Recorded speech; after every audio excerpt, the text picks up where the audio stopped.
السلام علیکم ورحمۃ اللہ وبرکاتہ۔ معزز ناظرین کرام، بی سی ڈالنا کیسا ہے؟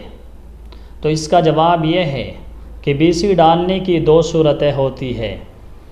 پہلی صورت یہ ہے کہ چند افراد مل کر ماہانہ متعینہ رقم ادا کریں، ہر ماہ ایک متعین رقم ادا کریں اور قرعہ اندازی کے ذریعے بی سی کے شرکاء میں سے جس کا نام نکل آئے اس کو دے دی جائے۔ اس طرح باری باری تمام لوگوں کو پوری قیمت یکمشت حاصل ہو جائے، ایک بارگی حاصل ہو جائے۔ جیسے 10 آدمی 10,000 روپے ماہانہ بی سی میں دے اور ہر ماہ شرکاء میں سے ایک کو یکمشت 1,00,000 روپے مل جائے۔ یہ صورت جائز ہے، اس کی حیثیت ایک دوسرے کو قرض دینے کی ہے۔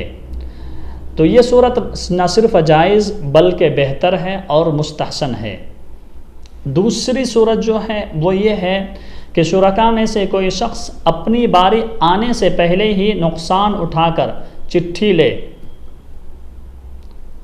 اور اپنا پیسہ لے کر وہ باہر نکل جائے، 1,00,000 کی بی سی 80,000 میں لے لے تو 20,000 روپے بچ جائے تو شرکاء میں تقسیم ہو۔ تو یہ صورت صریحاً سود کی ہے، بیاج کی ہے اور انٹرسٹ کی ہے، اور یہ قطعاً ناجائز ہے اور حرام ہے۔ یہ مسئلہ کتاب الفتاویٰ جلد 5 صفحہ 341 پر موجود ہے۔